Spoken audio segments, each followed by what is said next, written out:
یہ شخص نہ کوئی بادشاہ ہے نہ کوئی مشہور نام، بس ایک دل والا انسان ہے جو رب کی خاطر بھوک مٹا رہا ہے۔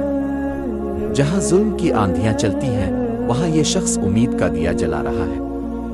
کتنی دعائیں، کتنے آنسو آج اس کے ہاتھوں سے رب تک پہنچ رہے ہیں۔ یہ منظر انسانیت کا سب سے خوبصورت چہرہ ہے۔ یہی وہ لوگ ہیں جن کے دم سے دنیا قائم ہے۔ یہ ہاتھ دولت کے نہیں رحمت کے ہیں۔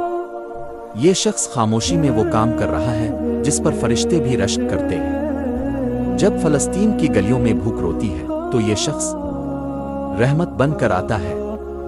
نہ شہرت کی طلب نہ واوا کی چاہ، بس ایک خواہش، رب کی رضا۔ اگر دنیا میں ایسے دل باقی ہیں تو یقین جانو اللہ کی رحمت ابھی ہم سے ناراض نہیں۔